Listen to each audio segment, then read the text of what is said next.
Berarti begini, berarti untuk kita membicarakan sesuatu, definisinya harus jelas dulu. Bagus. Kita harus paham dulu. Iya. Nah, sekarang begini Ustadz. Di dalam perdebatan-perdebatan yang kita lihat nih di dunia, di masa sekarang ini, orang berdebat, kemudian misalkan dia memunculkan istilah yang mana saya ini tidak tahu sebenarnya. Nah, saya mau tanya, itu saya malu. Ntar dibilang, pengetahuan Anda cetek ini, berarti kan begitu. Ada berdebat. Memang kadang sengaja yang debat itu mengeluarkan istilah yang sulit, yang mungkin definisinya juga kita nggak tahu nih apa nih. Tapi kalau kita mau tanya, ntar nanti dibilang ternyata cetek pengetahuannya. Nah itu justru, untuk mengatasi itu gimana dong Ustaz? Justru begini Mas, jadi sering terjadi yang saya lihat itu kadang-kadang perdebatan kusir yang nggak nyambung itu, baik itu secara tertulis maupun secara lisan ya, baik itu di layar kaca maupun di media sosial kita, di Facebook, di Instagram dan lain-lain, memang kadang-kadang bermula dari situ tuh. Ketidakjelasan dalam menentukan istilah. Betul. Jadi begini, kadang-kadang orang saya pada kesimpulan A, kadang-kadang kesimpulan sama-sama benar, tapi gara-gara dengan definisinya masing-masing gitu loh. Tanpa menguji terlebih dulu definisi ini benar atau salah sih sebetulnya. Gitu ya, saya beri contoh ya. Saya beri contoh yang sederhana.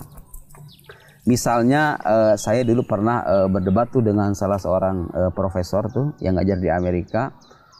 Soal apakah Al-Quran itu kalam Allah atau kalam Nabi Muhammad. Oke. Nah, semua pasti percaya kan, Quran itu kalam Allah kan. Iya. Tapi profesor ini punya pemaknaan berbeda. Gini loh, kalau misalnya dalam teologi Islam, dalam akidah Islam, yang dimaksud dengan kalam itu, inti dari sebuah kalam itu adalah makna yang dikandungnya.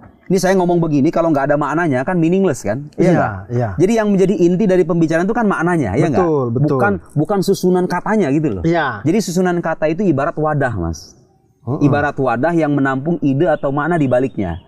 Inti, kalau sekarang saya menisbatkan sebuah kalam ke seseorang, itu harus disertai bukti bahwa makna dari ungkapan itu dari orang itu.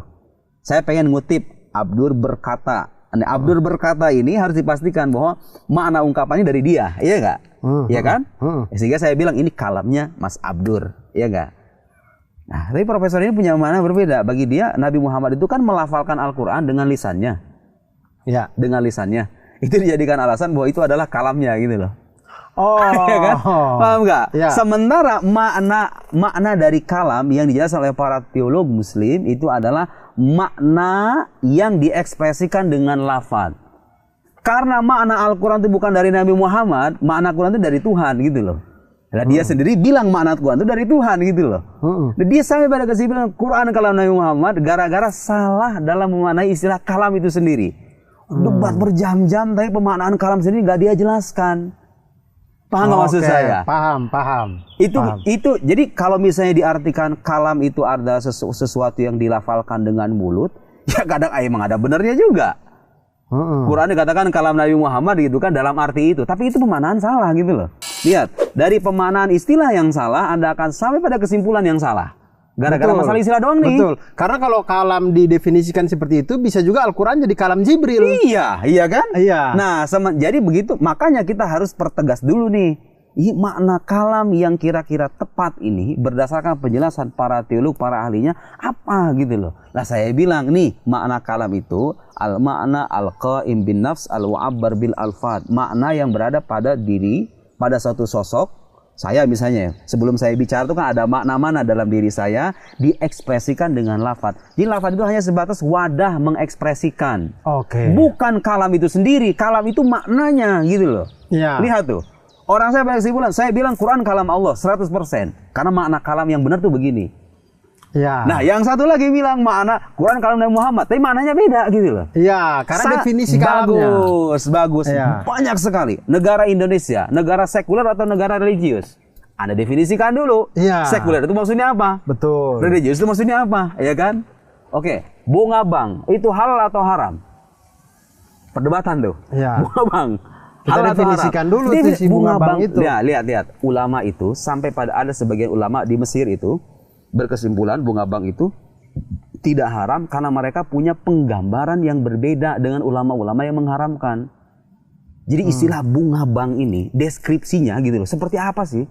Proses transaksi. Lihat, orang mau menghukumi menyampaikan hukum agama saja harus belajar logika itu. Karena ketika Anda mengatakan ini haram, ini tuh maksudnya apa gitu loh. penggambaran Anda tuh harus tepat. Yang Anda bilang bunga bank haram tuh, bunga bank tuh maksudnya apa sih? Ditelitilah sama ekonom, sama para pakar fikih, dialoglah mereka semuanya. Sebenarnya bagaimana sih proses transaksi di bank itu? Dijelaskan sama para ahlinya. Yang satu ulama saya pada kesimpulan, oh kalau begitu tidak haram. Saya bilang tidak haram kan? Karena deskripsinya tentang istilah ini begini. Sementara yang lain mengatakan enggak, bunga bank haram, karena deskripsinya beda. Lihat tuh. Iya, kalau orang mau debat bunga bank halal atau haram, dia dideskripsikan dulu. Bunga bank yang kita debatkan ini apa gitu loh. Paham nggak? Karena ketika definisinya beda, ya hukum yang jatuh juga bisa beda. Kayak tadi orang ateis tadi tuh bilang meragukan keberadaan Tuhan katanya dengan alasan Tuhan itu ada banyak. Lo yang sampai bilang banyak itu bukan Tuhan. Itu gambaran tentang Tuhan.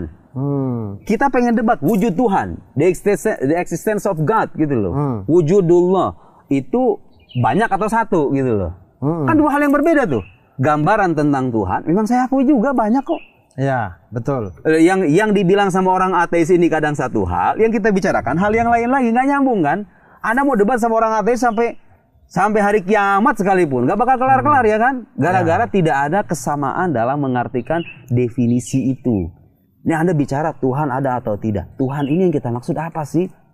The Creator, pencipta. Ya sudah, jangan bicara Anda dengan gambaran-gambaran manusia tentang Tuhan itu, gitu loh. Kita batasi dulu masalahnya di situ. Baru setelah itu kalau udah terbukti Tuhan ada nih. Oke, setelah itu baru kita debat nih. Dari gambaran-gambaran manusia yang beragam ini mana yang kira-kira valid? Iya. Perdebatan lain tuh. Betul. Jadi logika ini mengajari kita berdebat, berdiskusi, berdialog secara sistematis. Runut.